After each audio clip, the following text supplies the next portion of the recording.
Hello Ken. Donc de retour de mon rendez-vous, je viens et on va encore parler parce qu'on aime parler. Et si vous êtes là, c'est que vous aimez aussi écouter. Tiens donc, je me suis demandé quelque chose, enfin c'est surtout, pas mal de personnes me demandent, ouais, comment tu t'es rendu compte que tu étais tombée en dépression et comment je peux savoir pour moi. En fait, j'ai l'impression quand on me pose cette question que les gens veulent savoir comment eux, ils peuvent savoir si ils sont en train d'entrer dans la dépression ou pas. En soi, c'est une question qui est tout à fait légitime et qui est importante. C'est important de connaître les symptômes entre un coup de mou, une petite déprime, une dépression. C'est important. Mais en fait, je pense qu'il y a quelque chose qui est encore plus important et que les gens sautent, c'est avant tout ça, comment faire pour ne pas tomber en dépression, en fait.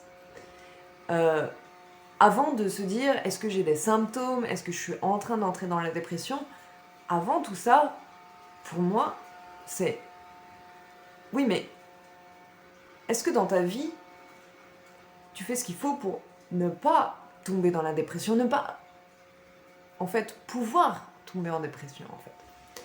Et j'ai en ce moment plus de choses à dire à ce sujet et plus de... Je trouve que c'est plus intéressant qu'on parle de ça. Parce que je pense sincèrement... Ah, j'ai pas mis la lumière, attendez. Est-ce que c'est mieux si je mets la lumière? On va voir tout de suite. C'est mieux, hein. Et donc, du coup, la question, enfin, plutôt, on va dire la réponse que j'avancerai par rapport à ça, c'est que moi, ce qui m'a vraiment aidé et qui fait que ça a été si important pour ça, pour moi, la dépression, et ce que ça a changé dans ma vision des choses, dans ma vie, dans mes habitudes, dans tout, en fait, tout. Et du coup, je me dis, bah, c'est plus cet enseignement-là qui va être intéressant, quoi. Et en fait, c'est aussi simple que c'est compliqué. C'est-à-dire que ce qui est simple, c'est que il faut se connaître, il faut savoir qu'est-ce qu'il faut pour que tu sois heureux. Et c'est compliqué parce qu'en fait, on se pose pas souvent la question et on se prend pas du temps pour ça et que c'est pas en fait si évident que ça. Mais en soi, c'est juste ça. Si tu sais ce qu'il te faut pour être heureux et ce qu'il ne te faut pas dans ta vie pour être heureux et que tu suis ça et que tu suis ces choses-là, tu ne tomberas pas en dépression. Il pourra t'arriver beaucoup de choses, tu pourras avoir peut-être des coups de mou, tu pourras avoir des coups de déprime, mais normalement tu tomberas pas en dépression parce que tu vas rester attaché à ce qui est important pour toi et à ce qui est important pour te rendre heureux. Et tu sauras du coup mettre en œuvre ces choses-là. C'est-à-dire que même quand ça va pas, tu sauras qu'est-ce qu'il faut que tu priorises dans ta vie pour pouvoir continuer à être heureux. Et ça, les gens, ils oublient, ils veulent tous savoir, oui, est-ce que j'ai des symptômes de dépression? Est-ce que je suis en train d'entamer un burn-out? Est-ce que machin? Est-ce que truc? Est-ce que machin? Mais avant ça, est-ce que tu as fait le point de savoir ce qui est important pour toi-même, dans ta vie, qu'est-ce qui est essentiel pour que tu sois heureux? Qu'est-ce qu'il ne faut pas qu'on te retire et qu'est-ce qu'il ne faut pas que tu te retires toi-même dans ta vie pour être heureux?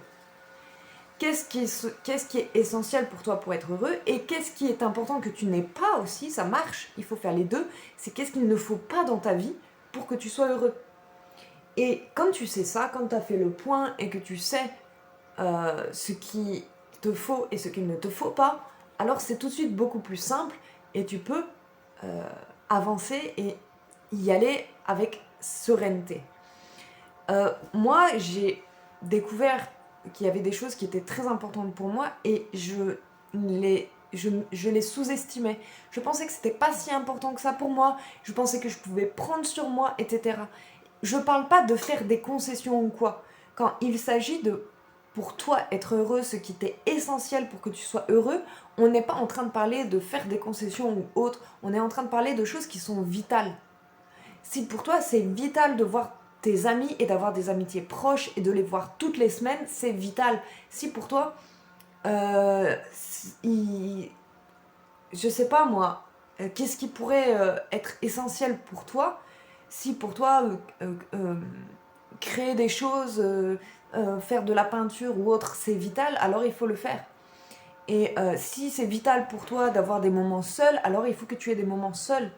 Et il n'y a pas de concession à avoir et de vouloir faire... Non, parce que on parle de quelque chose qui est vital pour ton bon fonctionnement et pour que tu sois heureux.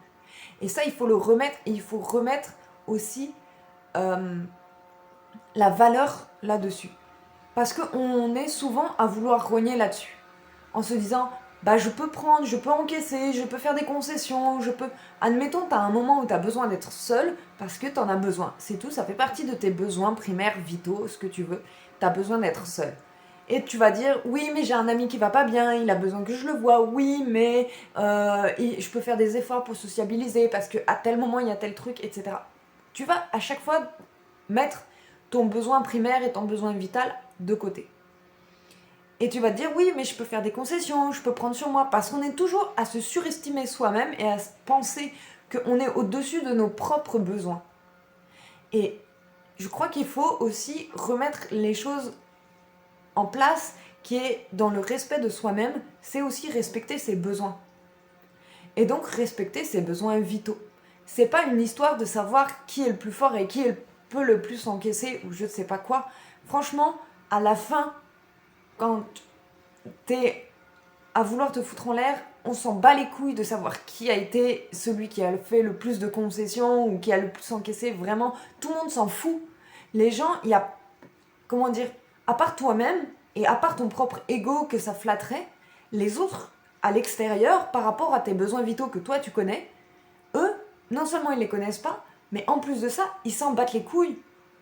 Et c'est à toi de les prendre et de dire, j'ai ce besoin vital là, je le prends et je le fais. Je l'applique parce que ça me permet d'être heureux. Donc il n'y a pas de concession à faire parce que c'est envers toi-même. Qu'est-ce que tu veux faire une concession pour des choses qui te sont vitales envers toi-même? On n'a pas... il faut arrêter de vouloir s'auto-sacrifier, je sais pas quoi, machin. C'est une espèce de délire, je crois, d'ego démesuré, où on s'imagine pouvoir toujours plus encaisser, tirer sur la corde ou je sais pas quoi, machin. Mais la vérité, c'est que l'important, en fait, c'est que tu sois heureux et bien. Et personne ne va te le donner, personne ne va te rendre heureux ou personne ne va accomplir ces besoins-là ou te donner le temps que tu as besoin pour toi-même si tu te donnes pas ce temps-là pour toi-même. Personne ne le fera. C'est à toi de prendre les choses et de savoir en fait ce qui est important pour toi. Et donc, ce que j'ai envie de dire, c'est au-delà de savoir si tu as des symptômes de dépression, etc., déjà regarde, en fait, fais le point avec toi-même, qu'est-ce qui t'est essentiel? Qu'est-ce qui est essentiel pour toi pour que tu fonctionnes bien? Et qu'est-ce qui est important que tu n'aies pas dans ta vie? Et qu'est-ce qui est important que tu aies dans ta vie? Et après, tu les appliques. Et il n'y a pas de fierté. Franchement, si tu as un problème de fierté, c'est envers toi-même. Il n'y a que toi. Parce que personne ne va te juger là-dessus. Les gens, en fait, ils s'en foutent. Au début, ils vont te dire « Ouais, vas-y, tu peux sortir avec nous si tu as besoin d'être tout seul, par exemple. » Tu dis « Non, je prends du temps pour moi. » Fin de l'histoire. Eh bien, au final, tu verras que les gens, ils vont respecter ta décision et ils vont pas t'en vouloir ou quoi que ce soit. Mais par contre, il n'y a que toi qui pourras te donner ces choses-là à toi-même. Personne va te dire « Prends du temps pour toi, t'en as besoin. » Eux, ils peuvent pas savoir. Il y a des gens, ils ont besoin de voir des gens tout le temps. Il y a des gens, ils ont besoin de prendre du temps pour eux. Ça dépend vraiment de chaque personne. Et donc, si tu veux pouvoir justement être bien dans ta vie et ne pas finir en burn-out, en bore-out, en dépression, en maladie XY, et juste malheureux comme un chien, juste fais ça. Mets au clair ce qui t'est important et ce qui t'est prioritaire dans la vie. Et n'oublie pas que c'est toi-même et que personne ne va te donner ces choses-là, c'est à toi de les installer dans ta vie. J'espère que j'ai été relativement claire. J'ai l'impression de pas mal vous sermonner, mais c'est pas ça. Enfin, si ça peut aider certaines personnes, mais je sais qu'il y en a qui sont déjà au courant, mais si ça peut aider certaines personnes à prendre conscience du fait que il y a personne qui va prendre leur bonheur en main. Et leur bonheur ne dépendra jamais de quelqu'un d'autre. Et s'il dépend de quelqu'un d'autre, c'est pas bon. Ton bonheur, il faut qu'il dépende de toi, et c'est aussi une histoire de respect envers toi-même. Les besoins que tu vas te donner et que tu vas assouvir pour toi-même, bah, c'est une histoire de te respecter toi-même et de... Je veux dire, si tu es toujours à te délaisser et à te maltraiter toi-même, comment tu peux me dire que tu te respectes toi-même? Si tu es toujours à vivre pour les autres, si tu te nourris pas correctement, que tu ne te fais pas de cadeaux, que tu es intransigeant vers toi-même, que tu es toujours à te dire des choses méchantes ou à penser des choses méchantes sur toi-même, tu es en train de faire de la maltraitance envers toi-même. Et si tu veux t'améliorer dans le respect de toi-même, il est important que tu te poses et que tu réfléchisses à ça et que tu mettes en place le nécessaire pour que tu puisses être heureux dans ta vie et avec toi-même. Et des fois, c'est vrai que ça va impliquer des décisions qui vont être incomprises par les autres, qui vont être difficiles, qui vont peut-être être assez intransigeantes dans le sens par rapport aux autres, par rapport à ce qu'eux ils vivent. Chacun a des besoins très différents et n'a pas les mêmes choses à vivre pour pouvoir être heureux et tout ça. Donc, en fait, il ne faut pas regarder les autres et il faut vraiment, là, se focus sur soi-même à ce sujet. Voilà. Je voulais vous dire ça. Et je reprendrai la caméra, mais peut-être plus tard. Et je vous embrasse. Soyez heureux, merde. Bisous, bisous, bisous, bisous.